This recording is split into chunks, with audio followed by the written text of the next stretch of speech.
Feel weird, huh? It ain't morning time, it ain't evening time. Smack dab in the middle of the afternoon, man. Listen, it's your boys, man. Y'all already know we back with another episode. This time it's dedicated to the members of the channel. Just our way of showing thanks to you, showing love to the channel in that special way. Members only edition.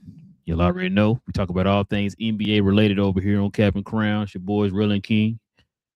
King got the special edition Steve Kerr jersey on. He said he ready to talk basketball. You know what I'm saying? Throwback. Listen, man, if y'all got into NBA content, we definitely appreciate y'all over here, man. No matter what team you root for, man, you in the right place. We talk about all things NBA related. So go ahead and hit that subscribe button. If you're new, hit them likes for us too, man. Help us continue to fight that algorithm, man, so we can find more NBA fans like yourselves. Also, too, if you have members you already know, if you got any questions, any comments, hit us in the comments section, and we'll try to address those at the end of the show. All right, King. Got a lot of interesting topics to get into here, man. So let's go ahead and get to it, man. But before we do, let's show some love to the sponsor of the channel. This I Was Told segment is brought to you by the folks over at Fanatics. Fanatics is the world's largest collection of officially licensed fan gear from all the leagues, teams, and players you love the most, including WWE. You can earn fan cash to redeem when your orders, jersey protection for when your favorite player is traded or changes teams. They also have an unrivaled selection of authentic fan gear and Fanatics exclusives that are only available on the site. So if you need some merch and are interested in helping the channel, scan the QR code on the screen or follow the link, which is always in the description. Yes, sir. All right, man. Let's get to it, man. Like I said, we got to recap the news of the week, man. So let's get to it.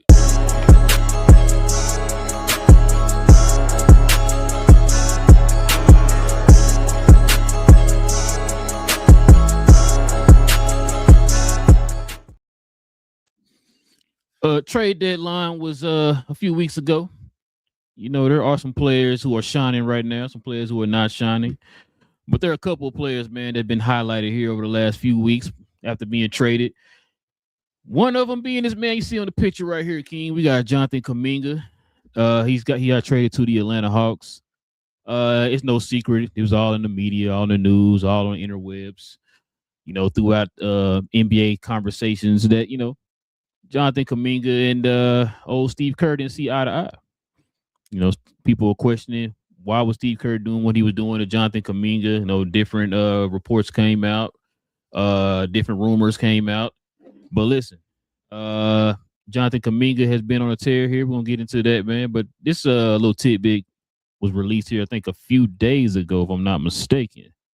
So this is what your boy Steve Kerr had to say. Steve Kerr said to fans who said he doesn't develop young players, King, quote, grown-ups win championships. Any frustration from our fans is probably coming from this idea that young players should get it right away. It just doesn't work that way. King, check this out. Your boy Kuminga, man, this is what he's been doing since leaving the Bay. He's been giving you 21.3 points a game. He's been shooting 68% from the field, averaging 3 assists. 3-point percentage is 56%. Rebounds at 8 rebounds a game, and then free throws at 77%. That's up from 12, 2, and 5, 45, 32, 74 split. Well, what you think, King? Is Steve Kerr right, or is Steve Kerr wrong? This is a great example of two things can be right at the same time, as I always say. But shout out to Kuminga. I think I yelled that. I think I said he'll get over 20 when he go over to Atlanta or go to a different team. And shout out to Kuminga. He's doing his thing. He's proving me right, so I appreciate him for that one. But you could tell he had talent over in Golden State. You see him in games, take over the games. Dominate, do things like that. It's all about opportunity, bro. When you're a guy that can do that type of things, there's certain guys and certain talents, certain skills that folks have, and you see them as an analyst in a way, or just a guy that watch basketball and love the game. But you watch the type of things and you're like, man, if they had like a per 36 or, more time just doing things, then they'd be doing things on a regular. Like he doesn't always have to give you 20. You know how averages work. You don't always have to give you 21 every game, but some games he's gonna give you 30. He might even give you 40 and all that type of stuff at certain times. Sorry, y'all, Queen's phone's going off. But certain other games give you 15 and that type of thing. But you got to give him the opportunity to do that and have those type of games. And he's having that opportunity now in Atlanta. But on the other hand, Steve Kerr talking about grown-ups win championships. Absolutely. Yeah, you had to clear your throat, huh? You about to. Yeah, like that's crazy. Absolutely, bro. I mean, grown-ups win championships. You want to get these guys from being young pups to being grown-ups and then competing for championships, that type of thing. But it's your job as a coach to lead these guys, as I always talk about, from that young guy to that grown-up, because a lot of these guys have never had jobs, never been in those type of situations, where they have to be a grown-up. So they're becoming a grown-up in front of your eyes. So you are their dad in a way, as we always talk about, or they're a strong male figure, I should just basically say. I don't want to call him a dad. Shout out to Kyrie with the jersey on. No Steve Kerr. Steve Kerr never touched these jerseys. But he touched the Cavs jersey, but he never touched these jerseys is what I'm saying. I know my history before somebody go in the comments and go off on that. But exactly, because people wait for there it is, bro. Start typing right away. He said it. He said it. No Steve Kerr. He don't know basketball. I knew you didn't know basketball, but you don't watch no basketball. But Steve Kerr, bro, you got to develop these young guys. His issue is he came into a team that was kind of already built.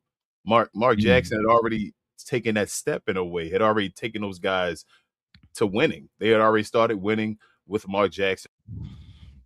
And then he jumped in there as a coach, and then, you feel me, just took them to the next level and they won championships. But that isn't just what a coach does. A coach doesn't just come into a team already established and just win championships. A coach has to, change philosophy, change game plans, change with errors and things that go on. So, I don't know why he would say that. I do understand what he's saying, as I said, but that's crazy. That's your job, Steve Kerr. You can't let he's saying go. Yeah, he's saying that because he felt like Kuminga needed more time. Is why he was saying that. I get it. How many more contracts? No, hold on. I'm sorry. Yeah, I'm sorry, bro. I'm sorry. Get all that.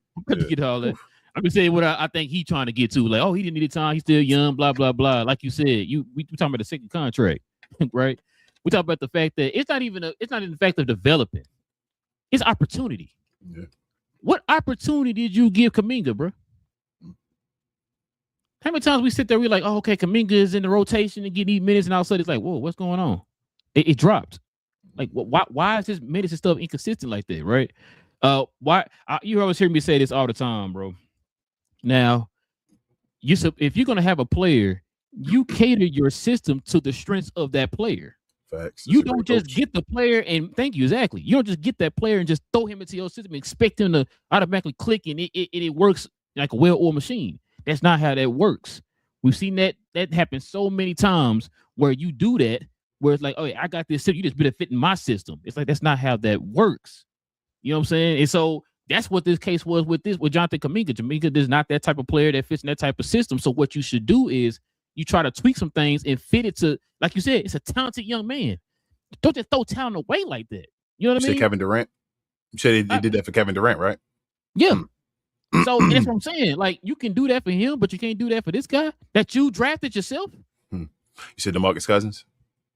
I don't understand it, man. And so, a lot of people are questioning now. You know how to go with the internet, man. A lot of people are like, "Hey, is Steve Kerr really a good coach, or did Steph and them guys make him look like that?" Right?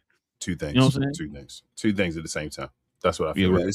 It's the two things at the same time thing. It's the I think I've talked about that before. Like I said, Steve Kerr is overrated, but he's still one of the greatest coaches of all time. You feel what I'm saying? Yeah. Like, he is overrated because that's a major part of coaching is your development. He's proven not to do that. Like, I don't expect Steve Kerr to win a bunch of championships without Steph Curry. Like, look, we know this for a fact.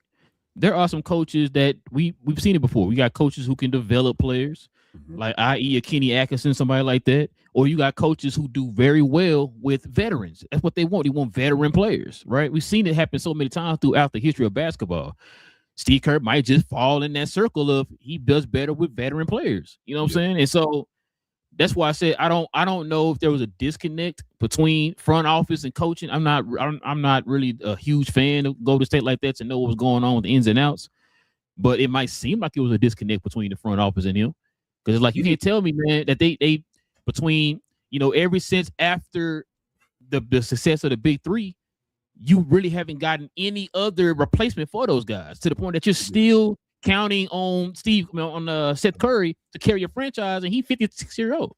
You know what I'm saying? I think that is the disconnect. I think you just literally said it. The disconnect is Steve Kerr and them. Steve Kerr, you can hear from that quote, is living in a time where, I need vets right away to win. Like, he needs to be a coach for the Lakers. That's what I'm hearing for that. Like, that's the, go be a coach for them. They don't worry about drafting guys. They just want to go get guys and put them in the system and all that. But the way Golden State's literal, you feel me, like big three and all was created was by them taking their time in the draft and getting the right guys and all. So it's like it's a contradiction to what you want to do as an organization. So it's kind of like, who had a big hand in that? Who? The late great Jerry West. Oh, Jerry West. Yep. So, I'm just saying, bro. I'm just saying. But there's no Jerry West anymore, huh?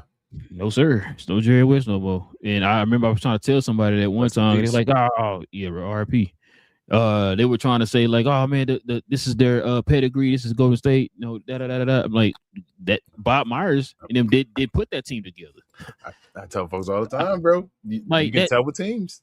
Don Levy right now that's there did not put that team together. No. So y'all expecting them to, just because they were under that franchise, to automatically do the exact same thing that the prior people did. That's not how that works. Because like you just said a minute ago, each one of these guys are going to come in and want to put their identity on the team or how they think the team should run. You know what I'm saying? So that's why I said, like, bro, we got to, like you said, stop. You living in the past a little bit there, man. Like, we talking about right now. Are you developing and putting people in the right positions? It don't seem that way. Let me tell you this. I just saw, what's his name, Dunleavy, say that they weren't looking at, past beyond Kristaps Porzingis not playing. I hope he gets better and all, because I don't know what's going on. He was dealing with, was that POTS before or whatever, and now he's dealing with some, I don't know what, it's like another mystery illness or whatever. But Jerry West wouldn't have said that they were looking at Kristaps Porzingis as more than a rental and really wanting to be there and all that stuff. Jerry West wouldn't have got, you feel me, Kristaps Porzingis to do anything for this team. And that's no disrespect to KP, but Jerry West would have known better.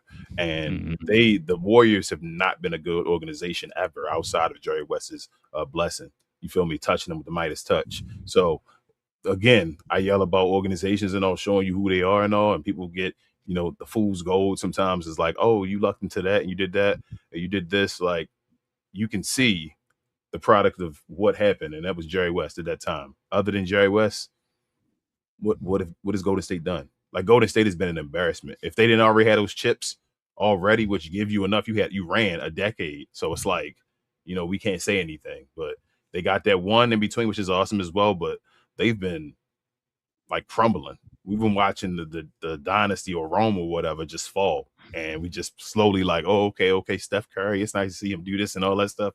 Bro, the Golden State Warriors ain't competing for another championship no time soon. Shout out to Steph. Yeah, this type of stuff here, man, gonna give Steph a little bit more credit, man. You know what I'm saying? So he definitely did a carrying job. But listen, yeah, like I said, I don't really have too much else to say about him, man. Like I said, I'm not gonna be one of them people that are gonna disrespect Steve Kerr like that. But hey, you do got to call certain things out on his coaches. There's no coach that's 100% perfect, right? So, but though it is what it is. You let a talent go and literally let him go for nothing because KP's not playing, and his contract you're not gonna be keeping him after this year. So you just pretty much just gave him for nothing. You didn't get a pick in return, none of that. And you wanted his contract. How much is KP making? Yeah. What, like I want to say 20 something. He like high 20s at a 30 around there. Like 30. That's what I'm saying. I thought it was like 30, but and Kuminga was a young guy with skill and all. And I already told you I thought Kuminga can get to 20. Kuminga at Kristaps Porzingis numbers right now. With Atlanta Hawks and all that stuff. So that's what I'm saying. Like, you didn't want to get that guy his money and all that. You played like guys don't. Bro, this is a job. Kuminga and Steve Kerr are not friends, nor should they have to be friends. This is a job. If I'm going out there and giving my all, I'm trying to look out for my family, myself, and all that stuff, and you keep playing my money, and then you saying I come back for $5 million. We already talked about the restricted free agent and all, how they've been suffering with this CBA and all. He was a restricted free agent, bro. He could have went out and got money, and he had to come back for another year, test his luck, play hard or whatever like that on his body, not get injured. You feel me? Just to go and get another contract and all. And they were setting him up to fail. If he wouldn't have got traded, he'd have been set up to fail. He would have got nothing next year. He'd have been in the same situation again with Golden State holding everything, saying, "Oh, we're gonna give you this if you want to come back," or he might have been out the league soon. You feel me? Like, and that sucks because dude not trash. He's showing you he's not trash at all. But Steve Kerr saying, "Hey, just wait for me, bro. What do I owe you?" Do I hate to read the numbers off again?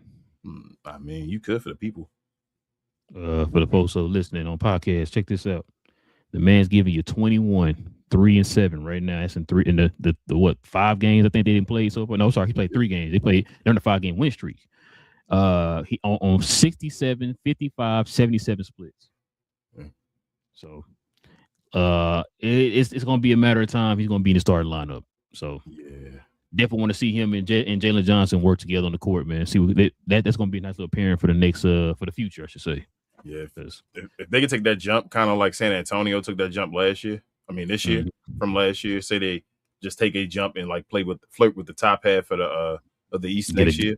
Get a great draft pick. Yeah, but play with the top half. Him and Jalen Johnson might flirt with the All-Star game. I can see Kuminga one of those guys that's skillful enough where he can be a 1-time, 2-time All-Star, bro. I mean, he could be more than that, but I really think Kuminga. That's why I said to you when he got traded, I said, why should he go to a team and go get you over 20 a game? And look at him getting you 21 a game and all that stuff. He's good. This is a new NBA where scoring is like abundant. You can do that whenever you want to. So this dude is good. He can dribble the basketball, penetrate, pause, and get to the rim. And he got an okay 3-point shot. Now his shot is looking good or whatever. And he played defense. You know what I'm saying? And he's athletic. You know, yeah, bro. Like this dude this dude in Atlanta like that right now. You feel me? That's what they want to do. So he fits perfectly. This dude nice. This is like having Josh Howard in your lap or something like that. Well, saying, nah, like Juwan Howard, huh? Not Juwan. Sorry, wrong one. But like Josh Howard or whatever, you feel me? Having him and saying, nah, bro, we ain't gonna do nothing with him. Like, bro, Josh Howard, nice. Like, dude, what you do? Let him play. But it is what it is, bro. That's what he remind me of. He kind of like a Josh Howard type guy. Kuminga. Speaking of a guy putting up these excellent numbers after leaving his team, your boy Jeremy McCain, man. We talked about it when he got traded. I remember when that was one of our top trades that we talked about. For reasons. We've seen this kid play in for the 76ers. You heard me talk about the 76ers had 85 people in the pecking order ahead of him, right? So you can't really get that momentum that you want to get, right? Especially with a guy like him who's a scorer. So Jeremy McCain was with the 76ers. He got you 6-1-2 on 38, 37, 88 splits, right? Since being with the Thunder, he's pretty much giving you 12, 1, and 3 on 47, 41, 90. 48, 42, 90. What's wrong? I'm sorry, you're right. My bad. My bad. 48, 42, 90. Well, what you think about this one, King? I expect him to be in the running for 6th man of the year next year.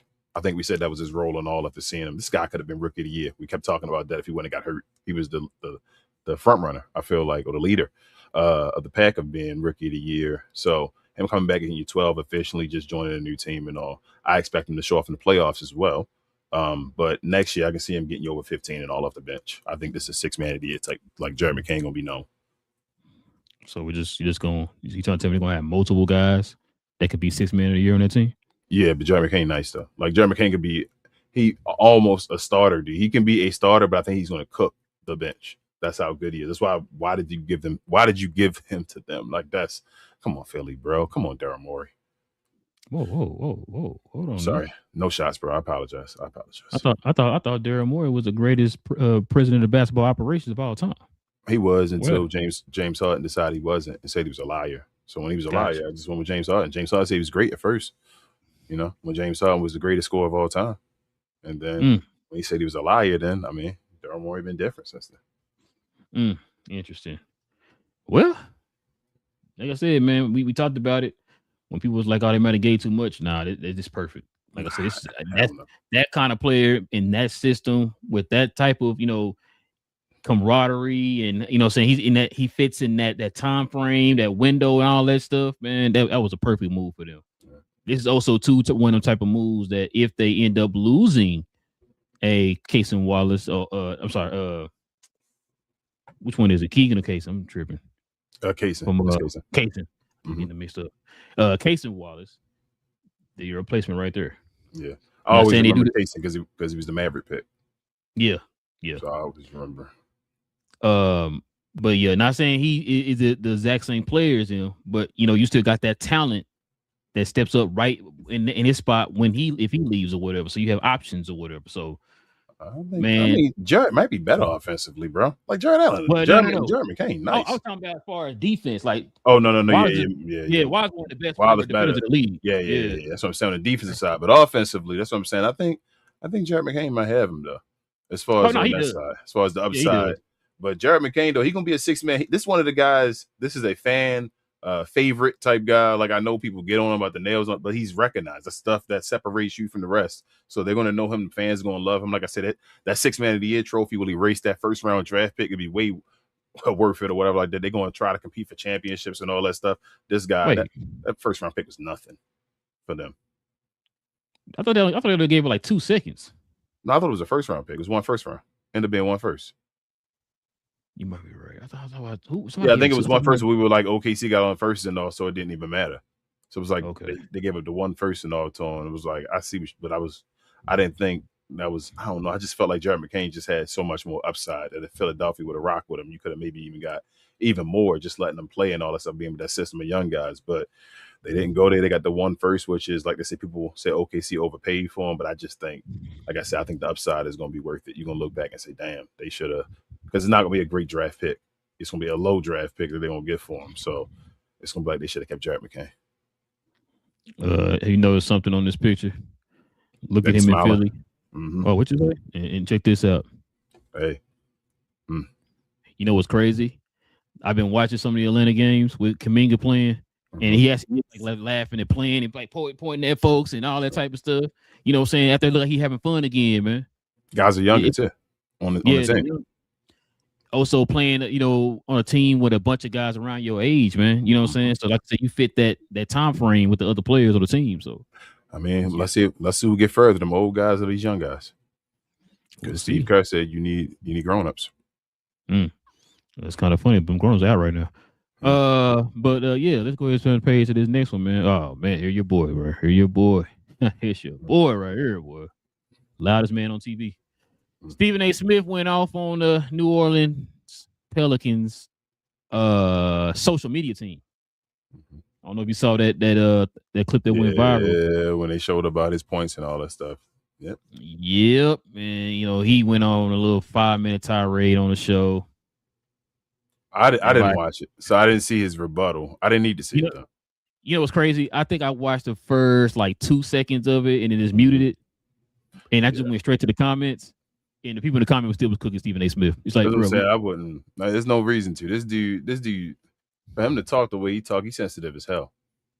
He always, whenever somebody say something back to him, bro, it become this, like I don't know, it become personal. And it's like, but you're doing the literal same thing. Somebody come out and point at you. Doing it to him first. Yeah, and then they come back and say, hey, well, you trash at the stuff you doing because look at your boxing form, look at your shot, you feel me? Look at all these things that you do, it don't look good, and you now mad because they critiquing you. And calling folks scrubs and all kind of stuff like you a top-notch athlete or something. Yeah, you should be laughing.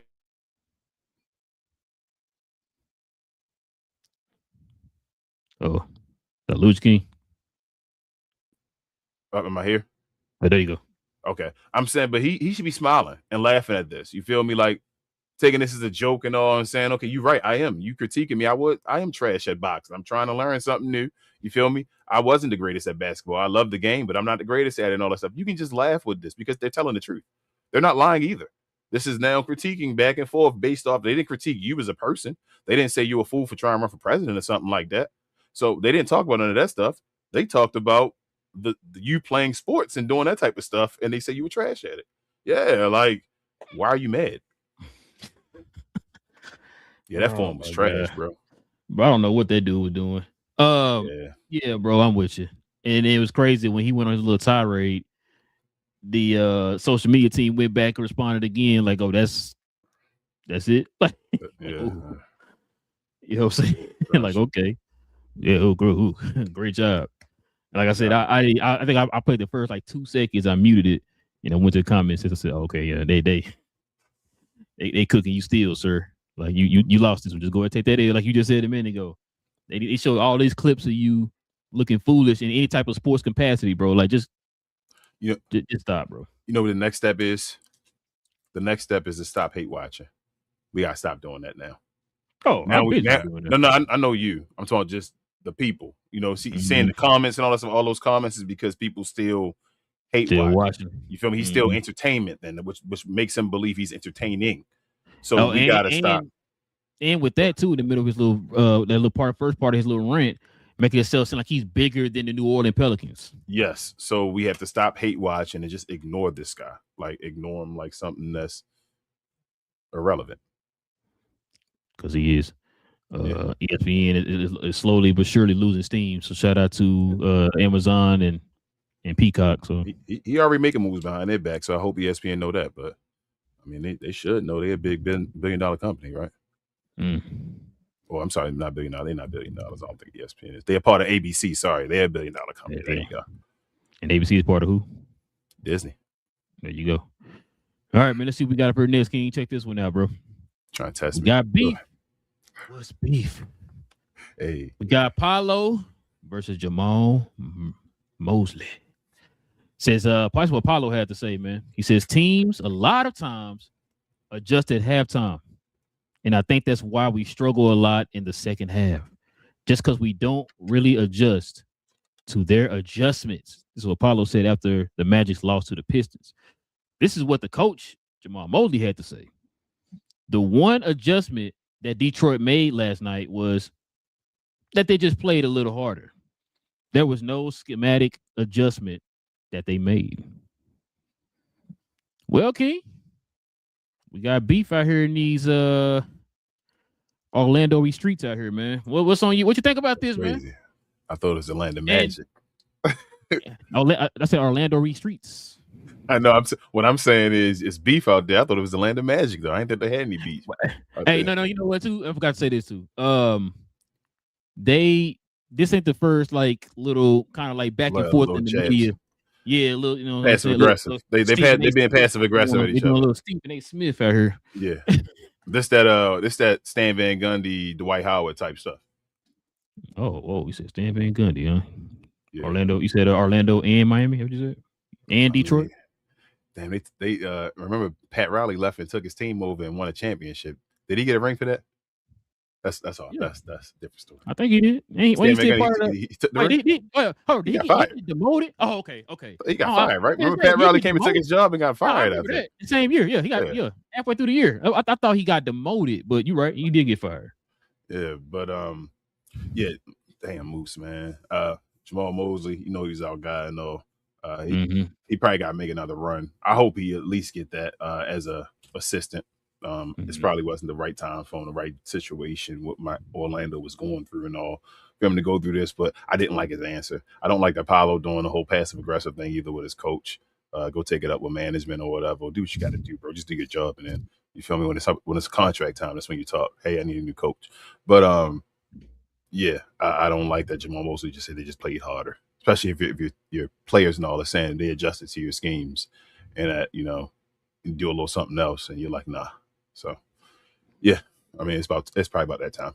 It's probably I think we both agree. Yeah, I think he's gone. I agree with you. Paulo shouldn't have done this, but do you think Paulo is doing this out of frustration because he's hearing what people are saying about him on like social media and stuff and on these talk shows? That's what I'm saying. Yes, I mean, well, yeah, yes, I agree. Y'all blaming me? Plus, yeah, this, you know what I'm saying? Like this, that, this, and that, and this. Coach. That's the only way he can do it without saying names directly. Yeah. I mean, I understand it, but I mean, he'll look back in the future and all. This probably will ruin a relationship for a second, but he'll look back in the future and say, I should have handled that a little differently. That's not as professional. You feel me? Because he does have an organization in his hands. You don't want to do that. You don't want to call out Mosley. You want Mosley to grow as well. You feel me? No matter what. Like, so just like you got to grow and you've been through these situations and all, this is Jamal Mosley's first job. So I want him to grow and get another opportunity, to be a coach and all. Hopefully in the future we can turn things around, because he did start a turnaround in Orlando. It did start looking like a certain thing. So I do appreciate that, but I think he probably got to take a step back. Probably going to be had to set himself back up as being an assistant that's actually great at doing what he did again, and then take that step back up to being a coach. But this is both of these guys. They're going to they're taking steps. First goes the coach. Then if the next coach comes in and that doesn't happen, shout out to Atlanta, Damon and them, then you get ready to play it too. You feel me? Like, we got to move forward, do something else. I've been saying before, there's pieces that they need that I feel like they can take that next step. I've been saying for the long, they definitely need a point guard. I think everybody and mama know that they need a point guard bad. Not none of this point guard by committee stuff. None of this Paulo be a point forward, all that. You need an actual point guard on that team. They also need another center. They need somebody. They need a rim protecting center on that team, man. When you get that rim protector on your team, that makes it steps everybody else's game up. We've seen that plenty of time. When you get a good rim protector back there, then you got your guys on the perimeter that can gamble a little bit more. That can be a little bit more aggressive on the perimeter, because you got a eraser back there watching your back. And I think that's what a lot of people are not realizing. They kind of overachieving in a way. Yeah. For Paulo and them to be doing what they're doing, they got to go off. When they win, Paulo and Franz going off. I'm getting to the point where here's my thing. Mm-hmm. I don't want to trade Paulo and Franz because they both nice, right? We talked about Jaylen Brown and Jason Tatum and all. They have to set a team around them. Like you said, get a center. Wendell Carter will be an amazing bench center. Like, he'll be one of the best centers off the bench. That's where he probably should be. Him being there, getting a center that starts and getting yourself a point guard. And I wanted to ask you, do you think, before I finish my statement, you think if they got a point guard, it would help them with their health?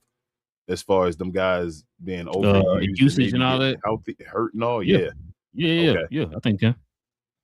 Hold on, I don't know what happened. Go ahead and talk. My earphones going out. Yeah, no, I was gonna say, I guess that's also too why a lot of people were kind of throwing that idea out of getting like a Chris Paul or somebody like that, because they know that Orlando needs a point guard pretty bad. Because right now I can't think of anything as far as who's a possible free agent or something like that can go over there. I can't think of anybody off the top of my head, especially for the center position. Like if they decide to go get like a Kessler Walker or something like that, which I'm hearing a lot of teams gonna be interested in Kessler Walker, but I don't think they're gonna. I don't know if they're gonna be able to get him though. Kessler, yeah, I think they're gonna try. I think Kessler Walker, my bad. Yeah, Walker, they're gonna. I think they're gonna try now. They about to Utah gonna try with him. Yeah, that's what I'm saying. There's already rumors started. There's a lot of teams. I know Atlanta gonna be one of them. They're looking at trying to get him, and it's like, who's the GM over there? Danny Ainge.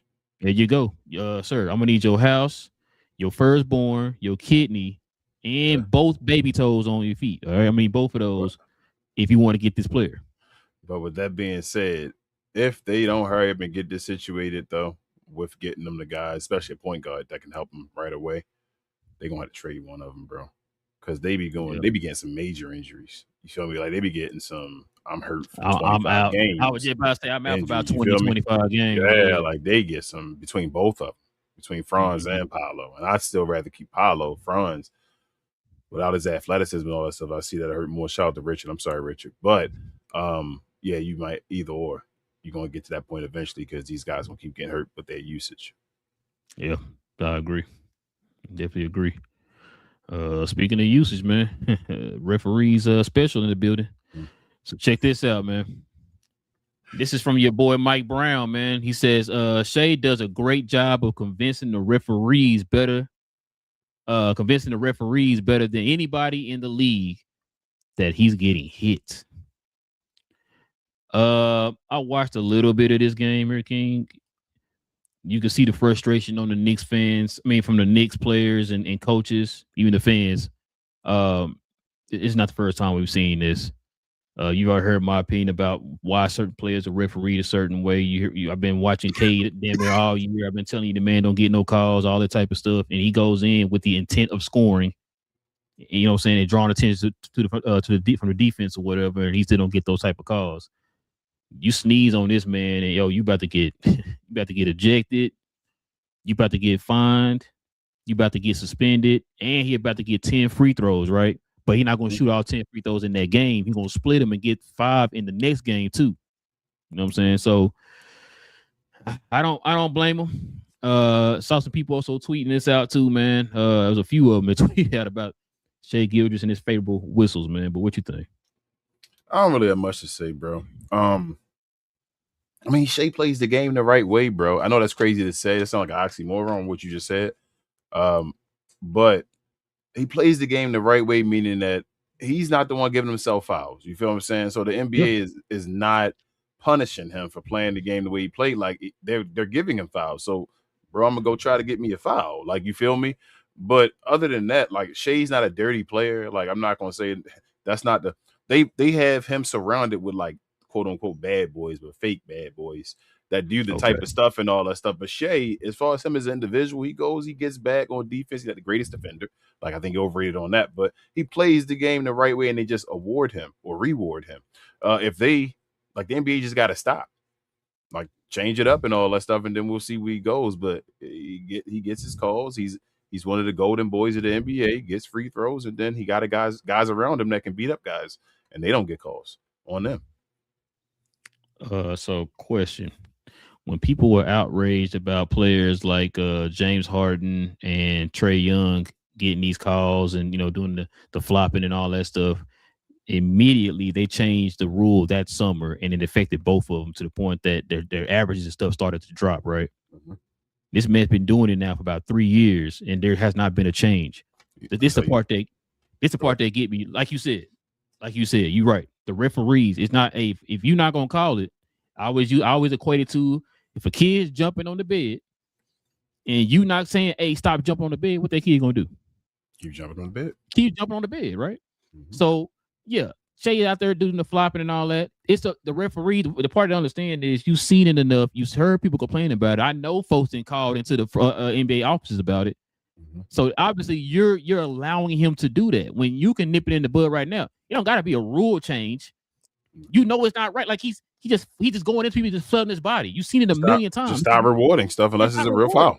Yeah. Exactly. Like I said, that's what I'm saying. I don't understand. I can see why people are mad about this, but my thing I'm mad about is, you heard me say this a million times since we started working together. You let him get away with that, but I'm looking at, bro, I seen that game. I can't remember which one it was. It was one of the games when I think we covered the game. It was one of the Minnesota OKC games. Bruh, Ant was getting mauled going to the basket in the same game.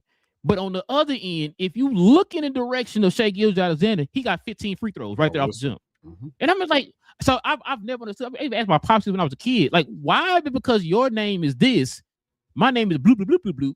I don't get as many free throws as you. But we're both going in the same exact way. Like I said, and you know for a fact, King, Ant's not going in there flopping and looking for contact. He's trying to take your head off. So why don't you award them people like that, like you did back in the day? Most folks get to the top by exploiting the game, bro. So it's just as a general, just most. I mean, that's life. No, you're right. In a capitalistic society, you right. You feel me? You got to exploit. We've seen it before. You got to get people beneath you. You feel me? That's the way life is. But you got to exploit the system, and I feel like the other guys don't get rewarded anymore because they don't win. That's the issue. The issue is that you won. And when you win, you start getting rewarded, bro. But the thing is, that's the thing, though, King. You're right. You do. He was getting rewarded before he won. He was, but hold on. I got you. Now listen to this. Let me rewind. Guys like James Harden, right? What is he known to be doing? When, like, the NBA is television, bro. It's still, at the end of the day, I believe they sway stuff for television. You feel me? They have their favorites and all stuff. I done told. Yeah, we had that talk before. So they sway stuff for television. When you and all, but then in the playoffs, you like fall apart.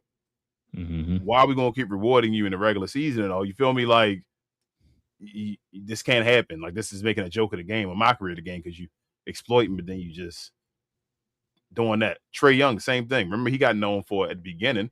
He went to the Eastern Conference Finals and all that. Mm-hmm. Since then, though, his playoff numbers ain't been. You feel me? Them situations, them games been like, where you at, Trae Young? Not the playoffs. Exactly. So that's what I'm saying. Shea was always a winner in the playoffs. Like, even when he loses, you know how certain players lose in the playoffs, but it's not them. Like, you know when it's a difference of your team lost. They have a Hold better on, hold team. on. You know, I know. Yeah, but I'm saying you know the difference. A lot of folks don't know, but if it is a lot of folks like, oh wait, you there, lost. Even I don't you feel like dropped there's been 50? a situation. There hasn't been a situation yet where Shea has lost a series. Right. You feel me? Like I don't feel like. Do you feel like I'm trying to think right now? But I feel like, man, Shea lost that series. 2024. Nah. So that's why I'm like, you feel me? He didn't lose it. He was averaging 30. He was the leading scorer for the whole. I think for everybody. So I gotta give him his props, bro. I just want to see what you gonna say. But you feel me? Like you've never seen it where it's like, bro, you lost me the man. series. These other guys you see, you lost me the series and all that stuff. So the NBA say we got to stop rewarding you. And I don't think it's fair. I'm not disagreeing with you. I do think it should just be played and it should just be a regular sport. But they worry about TV money and all that, bro. So certain guys got to be the golden childs. And my thing is, does Shea really need to shoot 15 free throws to be effective and still be a good player? Yeah, because he doesn't shoot a lot of shots. Yeah, because he doesn't shoot a lot of shots. That's the way he gets buckets. If you're not shooting 15 free throws, then what you got to do to get your numbers? Shoot more shots. There you go. I mean, listen, if you are a bucket getter, if you one of those players, we talked about it before when we talked about Luka. Luka was leading the league every year in points without the free throws. Dude still getting you damn near 30 without the free throws, right? And so if you supposed to be that guy, won't you still get the bucket without your 15 free throws a game? I'm gonna give you the cheat code to Shea, and we can move on because I know it's starting to get further along. But the reason Shea looked like he got such a great bag and all that stuff is because he shoots a bunch of wide open shots. Oh, we talked about that. So you're thinking, you feel me? You're thinking, oh my goodness, he got so much separation because he got a wide open shot and all. And they the ones he shoot. He shoots wide open shots. The ones where he's touched. Go ahead. What one game we covered? What was that? What was that question you asked me? That one game we covered? All about how many double teams he get. Yeah, because that's what I'm saying. He gets one-on-one coverage and then he shoots wide open shots. He can make wide open shots, and most NBA players can. That's what he does. The times where he's in contested and all that stuff in traffic, he's going and trying to get fouls and all that stuff because he doesn't make. Shea's not a difficult shot maker. There's the cheat code. He's not a difficult shot maker. He just makes wide open shots. He's a knockdown machine if you give him a wide open shot, but he's not a difficult shot maker at all. That's not his game. His difficult shot is throwing it up and getting a free throw. If they didn't count and you didn't get free throws for those, his percentage will be trash because his difficult shot, he don't make difficult shots. I mean, I'm just calling the game how I see it. If you disagree, let me know in the comments. Anybody, I'm just saying. And when you think about it and you sit and think, you're like, damn, you're right. He don't be making a bunch of difficult shots. He just makes shots where he in space. You feel me? And it's like, damn, he got a bag because he got separation. No, he not out there being Allen Iverson. He not out there being Kyrie Irving. That's not how he plays. Bro, he gets spaces, people scared to touch him. So he just do a little pullback, little snatch. Wow. Kicking the leg out, the arm out and there. Then shoot a little mid-range shot and all that stuff. You feel me? If you contest it, you're going to touch him and it's a foul. If not, he's going to knock down a little mid-range free throw shot. That's what he does. I agree. All right, man. We got a few more. Check this one out, man. Yeah, boy, I heard talking that Triz ass, man. He says we need someone that is looking to pass the ball to his teammates. He started that quote off with, "Look, I'm gonna be straight up." King, let me say my one piece, and you can have the whole segment, bro. Shout out to Damon. I'll see what's his name, Anthony Edwards, being in Atlanta soon, bro. So go ahead, you can say whatever you want to say. I'm done with that.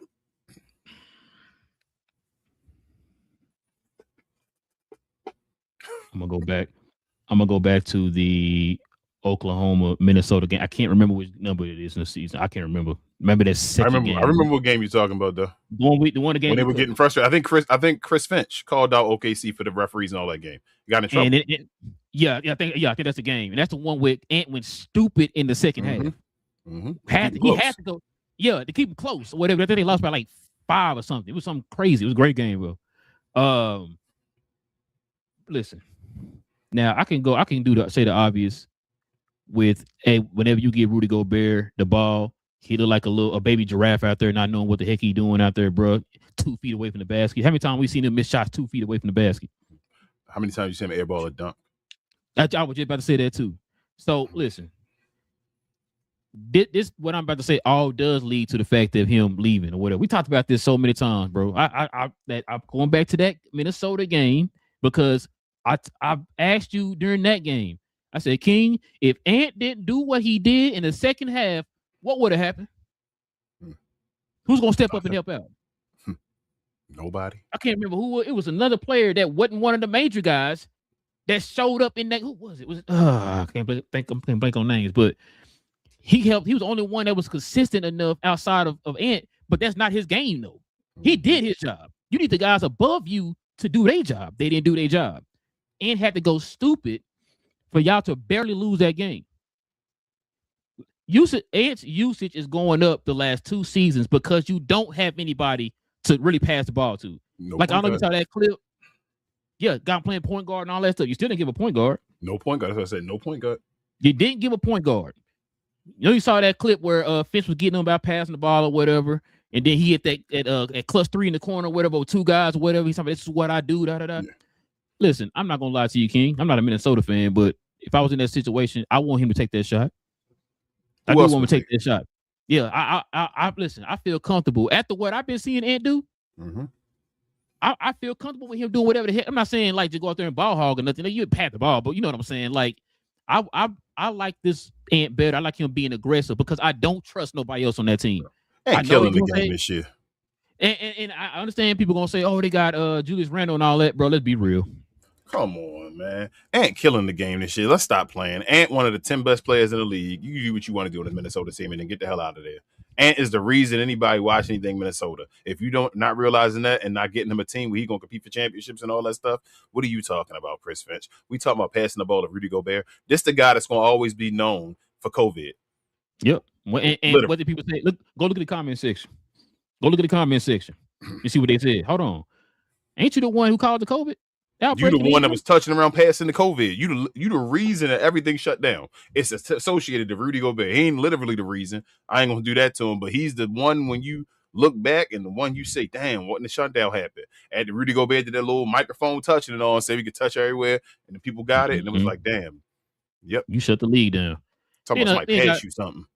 Bro, they ain't got the nerve. I remember I sent you that was a tweet or something, bro. I sent you when people talk about we got to have a conversation. When it was Rudy Gobert and Akeem Olajuwon. I said, I know we're not going to do this. Why are we gonna do this on the show? We're not going to do this on the show. I said, we're not going to do this, bro. I said, oh my God, I hate the internet so much. We're not even going to get that credence, bro. We're not going to have nobody in the comments talking about this. I want to do an age check, bro. How old are you? 15? Okay, bro. You know what? Give me your phone, bro. Have a phone. Stay off the phone. Nowhere near. There's no way. Stay off the phone, bro. Like there's no way. Listen. There's people with no defensive player of the years as better defenders than Rudy Gobert. He got 3, right? Let me ask you a question. Who a better defender than him and Sean Marion? Oh,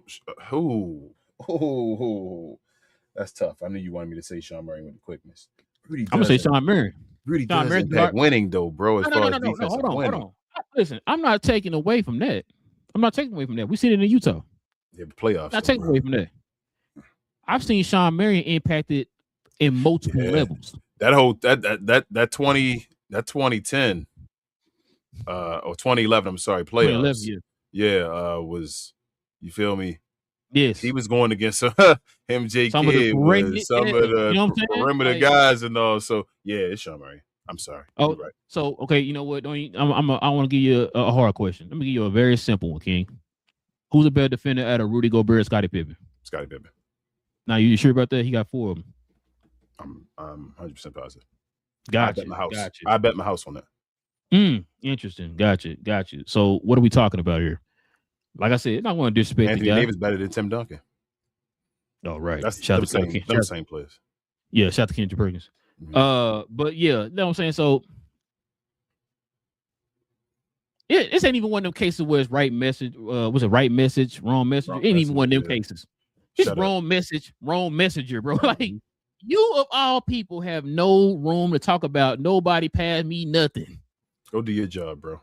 Bro, you've been in the league for what, 12, 13 years, and you still you don't even have an inkling of a post game. You want me to do what now? Pass you to what? Bro, I'm gonna pass you a trade request. I'm gonna pass you. Get off my team, bro. Get off my team. You wilding, man. I'm over here killing myself trying to carry you, man. And you talking about pass you the ball. Man, get the hell out of here, bro. I'm sorry, man. And now, like I said, like King just said, you got 4 defensive players of the year. I'm not trying to be that disrespectful, bro, but we got to stop with this, man. He one of the worst offensive players of all time. Oh, my. It might be Mount Rushmore. Yeah, he's up there. Like guys like Manute Bol and them like that, they're more skilled than him. Guys like they have. We talked about what's his name, Wendell Carter. Wendell Carter is better offensively by far than Rudy Gobert. Like he's one of the worst. You watch centers come and go. You feel me? And it's a bunch of centers that got better than. How about this one? Willie Cauley-Stein better than him offensively. Bro, I'm gonna give you a name that he can compare to, because they're both similar type players. The Kemba Mutombo is a better offensive player. Absolutely a better offensive player. Mutombo can catch the ball and finish. With that little dip real low, hit you with that little hook. Or if it's one-on-one wide open, catch the ball and finish the ball. Like, you feel me? Like, that's what a center should be able to do. This dude really Gobert, he's like getting the space. And it's over. We've seen him miss stuff in space too, King. Yeah. See him do Euros and then miss wide open layups. Didn't he miss a dunk and shot it over the rim? Wide open? What are we talking about? That's crazy. Yeah, this is one of them wrong messenger. Yeah, bro, you just keep your mouth shut. Matter of fact, you need to be trying to focus on trying to get Ant to the goddamn finals. That's what you need to be trying to do. You need to focus on giving the ball to Ant. Yeah, you get the ball to Ant. Get the rebound. Get the ball in. Yeah, you get the ball off the rebound. There you go. Give me some offensive rebounds. And then get back to him. Yeah, there you go. Get the ball to Tucker. Get back to him. That's crazy, bro. But couple more here, King. Check this out, man. My guy, man. Shout out to Cool Breeze. He brought this up on the show. You already know, like I said, I've been watching the majority of the games I've been watching has been Detroit games. Because this man right here. Chris Canty says, if you shut Cade down, you shut the Pistons down, King. I already told you. Listen. Somebody got to step up. Let me see something here real quick, bro, before I start talking. If we don't have a guy, if somebody does not make their name in the playoffs, and I ain't talking about the guys they already know from the Pistons. We already know the Asor Thompson. We already know Jalen Duren, Cade Cunningham, those guys. It got to be somebody that we don't know. Mm-hmm. Even Thompson, he can make another step. They got to take a step and like set themselves up and say their name. Like, but people saying, "Oh, okay, I know who this dude is." Try to see something here. What is that? Okay, he did score 26. I didn't watch the whole entire Spurs game, but yeah, he did score 26. But I'm watching the games. They're like I watched the Pistons Cleveland game, and I watched the Spurs game yesterday. Chris Canty's not wrong. Like I said, we talked about it before. Mm-hmm. And what they're starting to do, how like teams would do Luka Doncic treatment. Yep. He's getting, and I saw it, but I just kind of just like ignored it because like hey, they winning, so whatever, right? Now you're playing better defensive teams. Cleveland has added defensive players on their team now in the perimeter. I gotta get Cleveland their props. They're a whole lot better defensive on the perimeter, bro. Like you don't have to worry about and Donovan Mitchell's been out. Mm-hmm. You know what I'm saying? Remember, they got Keon Ellis, they got Tyson, they got Dennis Schroeder, who's a good defender on the perimeter. And I'm blanking somebody. I think I'm missing somebody else, but I apologize. They got better perimeter defenders. Like I saw a stat earlier. Like some of the top scorers that Tyson been guarding aren't shooting great percentages on him. And it's a lot of them. And so I'm just like, listen, you're going to get more of these guys in the playoffs. Like you said, you're going to need more. They got to. I know they can't get nobody right now. This is also King why I was saying I was praying to God that Middleton had left the Mavericks and was a free agent, so he could have went to Detroit. Yeah. I'm watching the game against San Antonio, and I'm sitting there thinking, I swear to God, I'm thinking to myself, bro, Middleton could have helped right here. Yep. Or Middleton could have helped right there. Because like you said, they're double teaming and trapping Cade and pushing him out further, which is pushing the play out further, which is taking more time off the clock, which is having you to rely on somebody else to get the offense going or whatever, right? And so I'm just like, when I'm looking at them, Yes, he needs some type of. He need a Kyrie or so. Here's my thing. That's why I said about Duncan Robinson before, and you said the Duncan Robinson. I think the other show, and like, oh, does he fit the mold and all? I'm like, no, he's still really being Duncan Robinson. He's the better version of Duncan Robinson. He playing the two. He don't need to be there no more. Either they gotta get a three, like I say, Thompson become something, and he can like get the ball to him, and he can actually create and do something. Or they need a 2 or a 3 beside Cade Cunningham that can do that and ease the pressure off him. And then maybe like if they get a 2, then Duncan Robinson can play the 3. He can basically be the 3. He can just shoot stress. Well, that's what he can do. Yeah, play 3 you feel me? That's what I'm saying. Like, so he needs either a 2 or a 3 beside him, or somebody where if you do decide to double team me and put 2, this guy gonna have one-on-one coverage and he about to cook you. You feel me? Like Kyrie would do, bro. Oh man, you doubling Luka? Okay, my turn.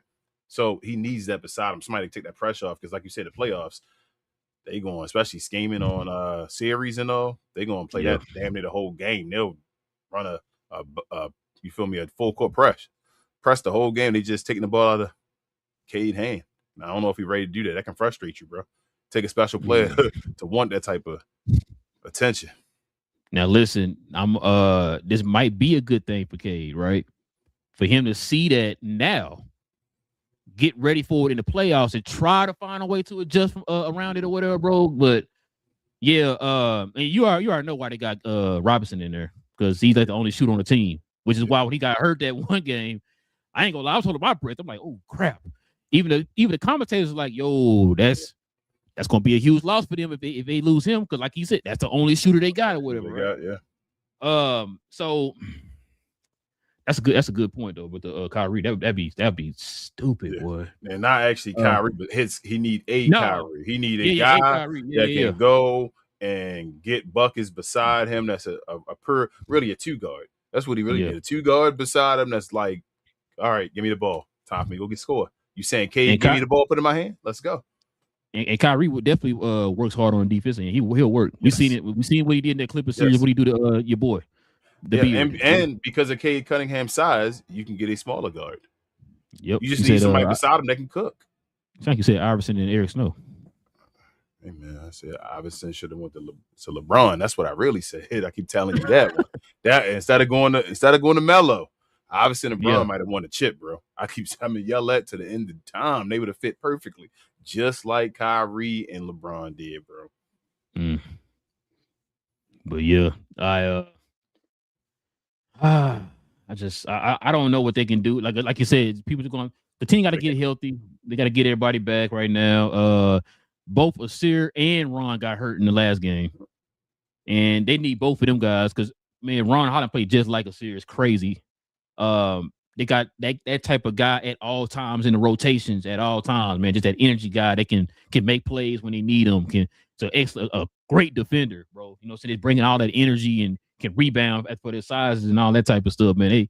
They definitely gonna need them guys to step up in the playoffs because you're gonna be going up against them Jalen Browns of the world and all that stuff, man. When you go to the playoffs, but offensive wise, I like Jalen Duren. He's still yes. There you go. I was gonna say I like him, but it's just like he like earliest Amari Stoudemire. Yeah. Before Amari Stoudemire had the jump shot, you know, Amari got to the point where that jump shot became automatic and all that stuff. I was just about to say that if he get one of them, somebody stop him and all that stuff. You got to keep a man in the paint. It's kind of hard for him if you playing the pick and roll and staying on him and all that stuff to get buckets all the time. But he still can get better. I think Jalen Duren is still going to take steps. Oh yeah. This year he's not there yet. If he was Amari Stoudemire right now at that level of Amari at his damn near peak where he was, even at the end of Phoenix, they would have a chance right now. If you could pass him on that little pop, that little short roll or whatever he do. Short roll, and then pop or whatever and hit that. It'd have been a wrap if he could do that, bro. He need to be in the gym with Amari. Take the truth. Jalen Duren needs to talk to Amari Stoudemire, bro. That's his game. Oh, you got me thinking that, sir. You got me thinking that. That might be it right there. That might be it. Because I was thinking that one game, because I think he had hit. I saw him hit one of them in one of the games. I forgot who they played. And I was like, man, if he can get a consistent little, 15-foot jumper or whatever, man, from the elbows. You never know what he's doing there. Yeah. Because he rolls to the rim. Yep. But if you can, like you said, with Stoudemire, he was dangerous, bro. He was shooting like he was doing it when he hit that. With that pop. That little pop mid-range shot when he got that, bro, like, it was like, and then because you always thought he was going to the rim so damn, hard, bro, you you paused, and he dunking just over stopped. And everybody. he was Now you like, got a jump shot, bro. How am I supposed to defend that? because it was wide open, because you thought he was going to go to the He rim, took a and then he whole just rim, stopped yeah. and just said, "Oh no, I'm gonna shoot this jump shot," and he just wide open, just knock it down. Or if he did pop and you came up there to guard him, what do you do? Go right around you, just around you, just dunk it. Yep, and you came up to the close. Yo, yeah, bro. Mari was nice. Mari was hitting that peak. I know we getting pet. Mari was hitting that peak in New York before Carmelo got there, bro. Mari was having his Blake Griffin Detroit moment and all. Like, remember he was becoming candidate, remember? Yeah, it was becoming Amari Stoudemire was looking like that dude, and then injuries started happening again, and it's what it is. Might be in the Hall of Fame, man. Shout out to Amari. He should be. Yeah, he was dominant for like 7 years or something like that. Yeah, he should be. All right, man. Last but not least, man. Listen, King. I don't know if you want to go get you some tissue here real quick, man, and dry your eyes. It's gonna probably hurt your heart and soul right here, man. Check this out. This might be your boy last dance, man. King, don't start crying, bro. Come on, man. Sorry. So supposedly, there's rumors going around right now that after the season, your boy Doc might hang it up. As he should. This the question. What would Doc's legacy be if he does? When you so 10 years down the line, when I say Doc Rivers, what's the first thing gonna come to mind? 3-1. I knew he was gonna say that. Because you know why? That's what I would have thought. That's what I'm thinking too. 3-1 lead. 3-1. Feel me? And then that's what I'm thinking of. But I think he should still be a Hall of Fame coach too. Like I say, two things can be true, but the basketball Hall of Fame is completely different. It's open. He has enough success. Like, he's still a successful coach. He has some big duds. You feel me? Mm-hmm. But he's still a successful coach. He's still a Hall of Famer. He's still applaud Doc, black coach and all that stuff. He did his thing, going over playing the coaching and all that stuff. Because he's a Hall of Fame player too, right? Am I tripping? Doc Rivers in the Hall of Fame, ain't he? Is he in the Hall of Fame? No, he's not a player? No. I don't think he's a Hall of Fame as a player. Okay, well, I think he should be as a coach, though. Dang, what was I about to say? Oh, I was going to say, yeah, he could be in the Hall of Fame. I still think he should be a top 15 coach. No, he should have never been that. Yeah, he's not top 15, bro. No. Bro, I was listening to somebody. I thought I might have sent you this. This is probably about a couple months ago, I think. I was listening to somebody, and they were breaking down Doc's career. Mm-hmm. Because they asked this question on this, I think it was a podcast, and somebody asked him, "Is Doc a Hall of Famer?" Mm-hmm. And this person broke down his resume, and I'm just like, "Whoa, hold on." I cannot remember what show was on. I thought I sent that to you. Yeah, they still highlighting. It probably was on what's the guy, Dan Levitard or something like that. But I mean, you can always highlight the negatives and all that stuff. He has a bunch of duds. It is what it is. But he has some highs that other coaches never reach that are in the Hall of Fame. You feel me? How many coaches you know that aren't in the Hall of Fame that have rings? That aren't in the Hall of Fame that have rings? So you mean like a coach that has won that's not in the Hall of Fame, right? Yeah. So like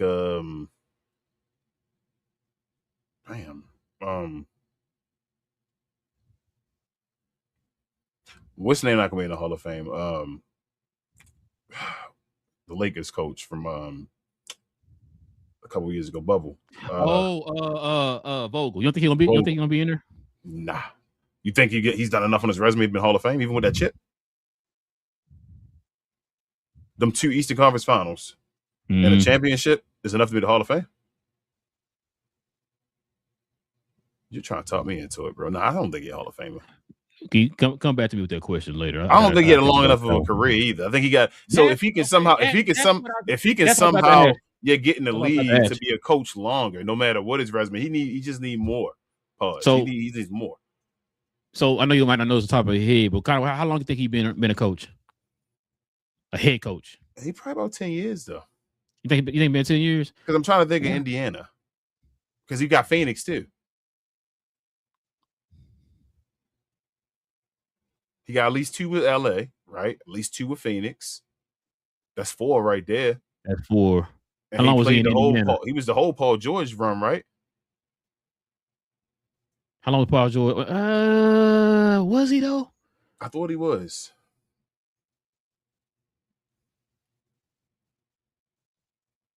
He might be 10. It's around there. Like whatever. It's not like I wouldn't go 15 and all that stuff. He's around that 8 to 10. That's how I feel with Frank Vogel. Yeah, he might need to. Keep talking. Give me 5 more years, bro, of coaching. That's what I'm thinking. Then we can talk make it about about Hall of 15, Fame. and then you got to have 15. and I'm talking about like you got like you second round maybe. You know what I'm saying? Yeah. You made maybe a couple more conference finals. He got a couple conference finals. If he give me 15, I think he might have the resume already. He just got to get a coaching job. He got 3 conference finals and a ring. In a ring. Okay. So say he got to get more service.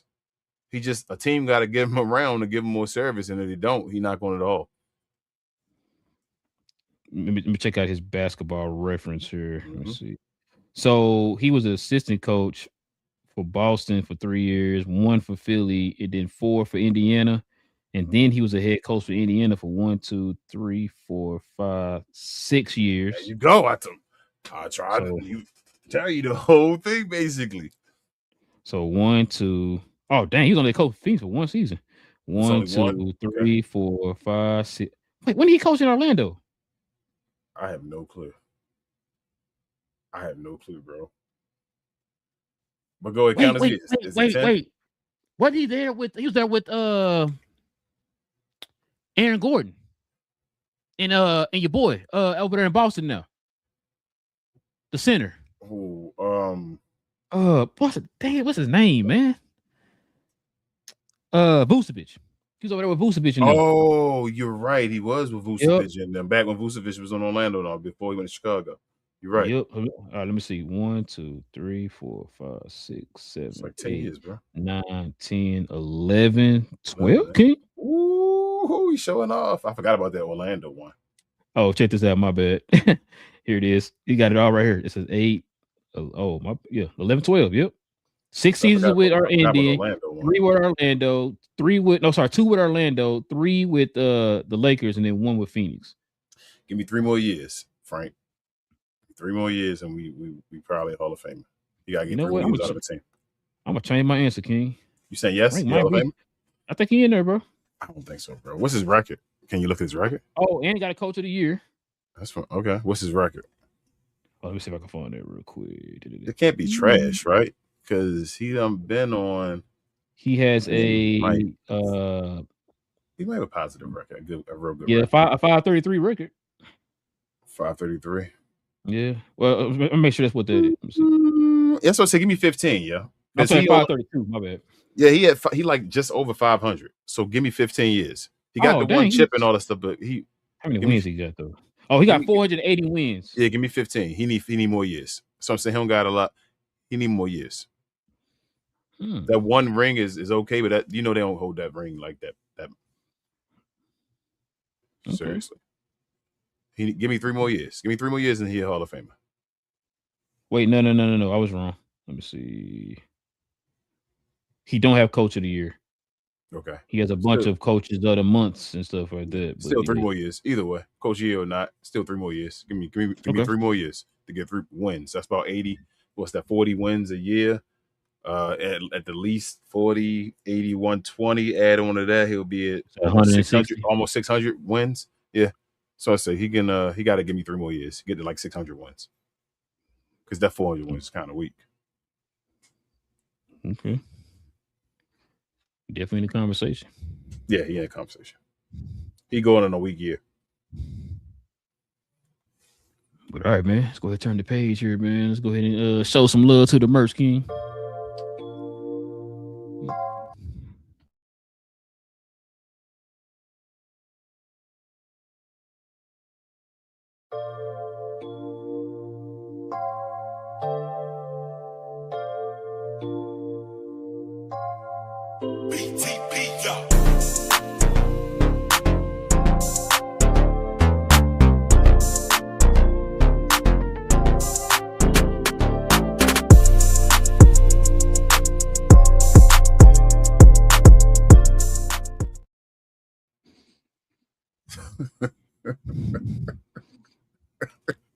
It was going, but wasn't playing. I'm like, wait in the world, it's crazy. Let me see something. Oh, Manchester.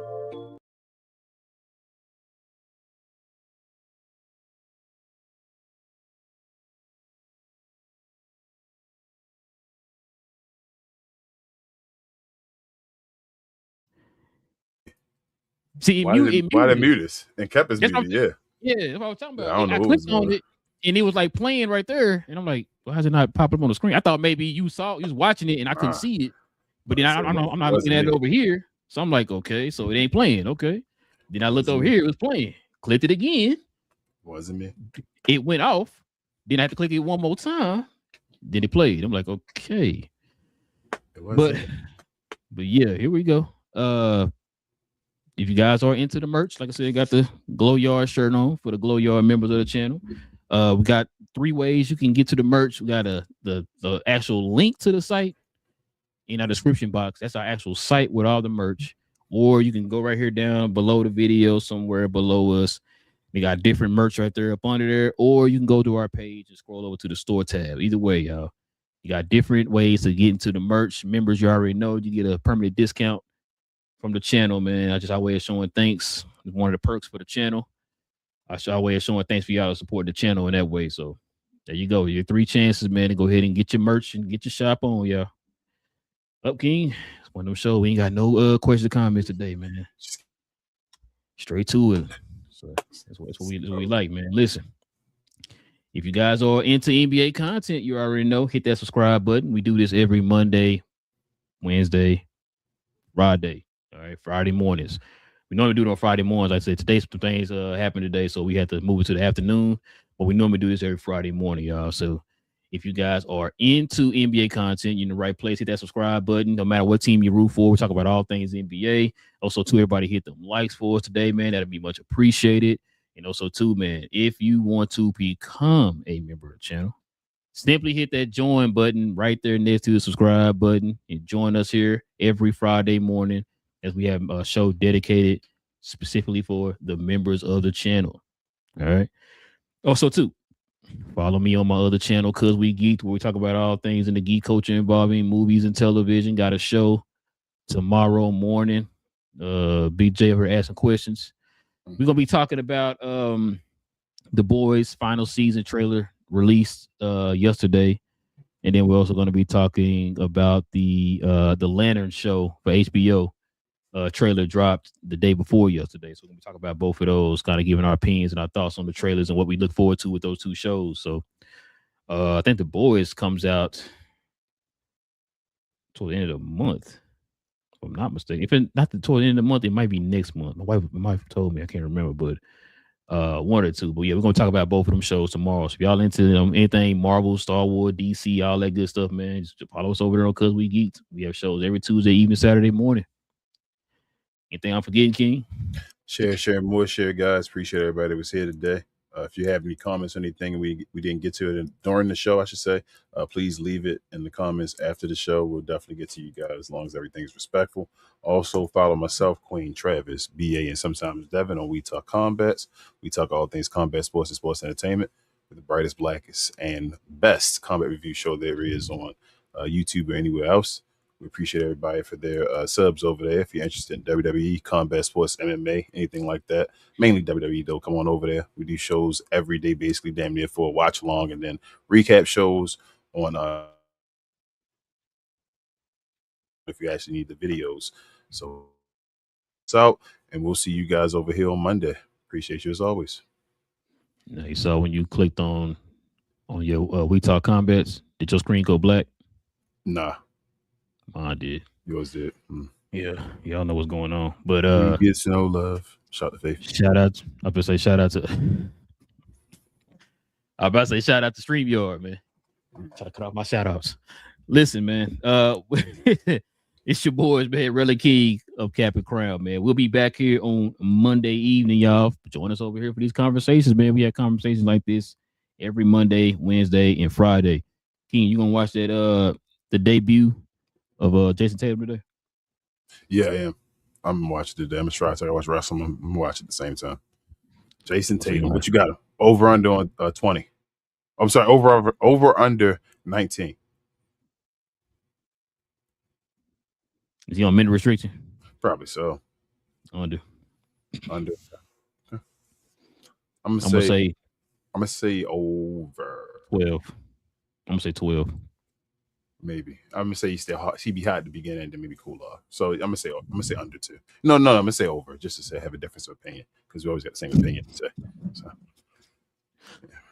Go be seeing the same stuff, man. yeah, man. Listen, like I said, we appreciate y'all, man. Join us here on Monday. We'll be back then, guys. Same NBA time, same NBA channel, same cap time, same crown channel. There you go. Mm-hmm. No cap. Cap and crown. King being disrespectful once more, man. I keep trying to tell this man that Doc Rivers is the greatest coach of all time.